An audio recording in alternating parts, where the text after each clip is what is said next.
Powerco 5G, best design, best AI. Think Techno, think Purvika. மணப்பெண்ணின் பிரத்யேகமான திருமணம் விவாஹா தி Chennai silks.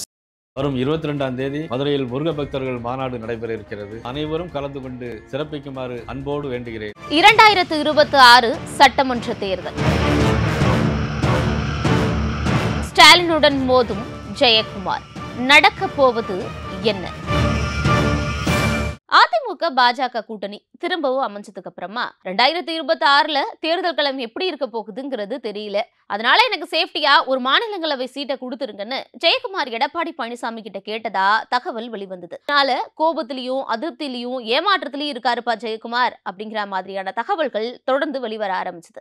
இந்த சூழல்ல கோயம்புத்தூர்ல ஜெயக்குமாரை பார்த்த நம்ம செய்தியாளர்கள் அதை அவர்கிட்டயே நேரடியாகவும் கேட்டாங்க. மாநிலங்களவை சீட்டு கிடைக்கலன்னு ஏமாற்றத்துல இருக்கிறதா சொல்றாங்களேன்னு. நான் மாநிலங்களவை சீட்டு கேட்கவே இல்லை, எனக்கு ஏமாற்றமும் இல்லை அப்படிங்கிற மாதிரியான ஒரு பதில் வரும்னு எதிர்பார்க்கப்பட்ட சூழல்ல இதுக்கு நேரடியான பதில் எதுவும் சொல்லாம நான் பொள்ளாச்சிக்கு போறேன்ப்பா, அவசரமா பொள்ளாச்சிக்கு போறேன், நான் அப்புறம் சொல்றேன் அப்படின்னு மழுப்பலான ஒரு பதிலை கொடுத்தாரு ஜெயக்குமார்.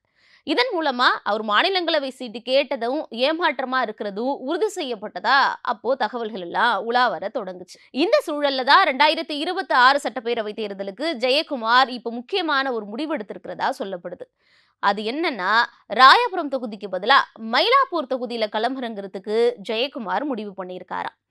2021 சட்டப்பேரவை தேர்தலுக்கு முன்னாடி ஸ்டாலின் தைரியம் இருந்தா ராயபுரம் தொகுதியில வந்து களமிறங்க சொல்லுங்க அப்படின்னு சவால் விட்ட ஜெயக்குமார் இப்ப அவரே தொகுதி மாறி மயிலாப்பூர் பக்கம் போறாராமே அப்படிங்கிற மாதிரியான விமர்சனங்கள் இப்பவே உலா வர தொடங்கிருச்சு. அதிமுக பாஜக கூட்டணி மீண்டும் உறுதிப்படுறதுக்கு கொஞ்ச நாட்கள் முன்னாடிதான் ராயபுரம் தொகுதியில தான் தோற்று போனதுக்கு காரணம் பாஜகன்னு தன்னுடைய ஆதங்கத்தை வெளிப்படுத்தியிருந்தார் ஜெயக்குமார். நாளா ராயபுரத்துல தோத்து போற ஆளாப்பா, இவ்வளவு நாள் சொல்ல நீங்க கேட்டீங்கன்னு சொல்றேன் அப்படின்னு சொல்லி பாஜக தான் ராயபுரத்தில் தோத்து போகிறதுக்கான காரணம்னு அதிருப்தியை வெளிப்படுத்தியிருந்தார். ஏன்னா ராயபுரம் தொகுதியை பொறுத்த வரைக்கும் பெரும்பாலும் மீனவ சமுதாயம் மற்றும் இஸ்லாமியர்கள், அதாவது சிறுபான்மையின சமுதாயம் வசிக்கக்கூடிய இடமா இருக்கு. ஜெயக்குமார் சொன்னதின்படிதான் கடந்த கால தேர்தல் முடிவுகளுமே இருக்கு. அதாவது 1991 இருந்து தொடர்ந்து ராயபுரம் தொகுதியில களமிறங்குற ஜெயக்குமார் 1996ல மட்டும்தான் அங்க தோல்வி அடைஞ்சிருக்காரு. மற்றபடி தொடர் வெற்றியை ராயபுரம் தொகுதியில பார்த்தவர் தான் ஜெயக்குமார். அங்கிருந்து தான் அமைச்சர், சபாநாயகர்ங்கிற பல பொறுப்புகள்லையும் இருந்தாரு. இந்த சூழல்ல தான் ராயபுரம் தொகுதியோட முடிசூடா மன்னனா இருந்த ஜெயக்குமார் 2021ல ஐஜி மூர்த்தி கிட்ட அங்க தோல்வியை தழுவினார். இதுக்கெல்லாம் காரணம் பாஜக தான் அப்படிங்கிற அதிருப்தியை வெளிப்படுத்தின ஜெயக்குமாருக்கு சில நாட்கள்லயே மிகப்பெரிய அதிர்ச்சி காத்திருந்தது. அதுதான் மீண்டும் பாஜக அதிமுக கூட்டணிங்கிறது.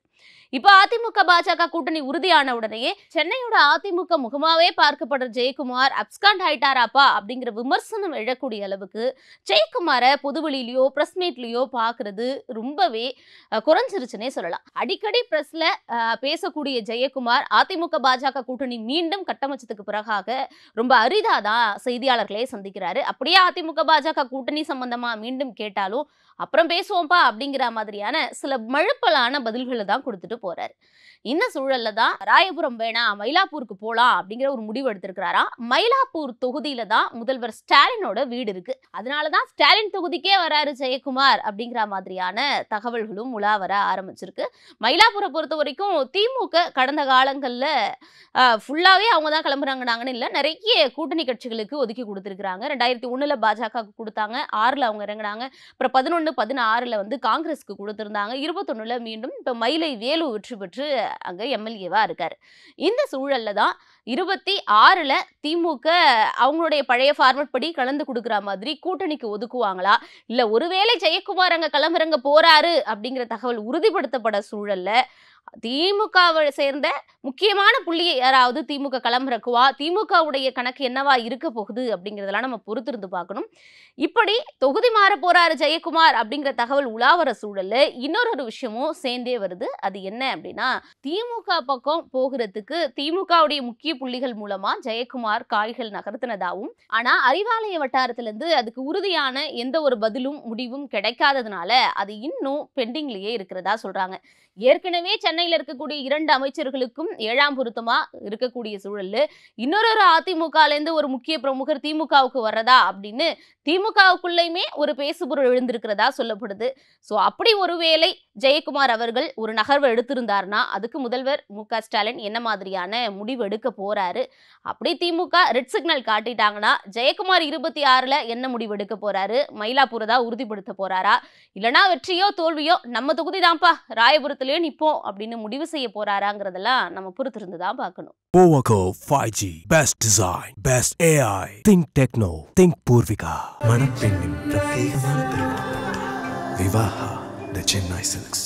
வரும் 22ஆம் தேதி மதுரையில் முருக பக்தர்கள் மாநாடு நடைபெற இருக்கிறது. அனைவரும் கலந்து கொண்டு சிறப்பிக்குமாறு அன்போடு வேண்டுகிறேன்.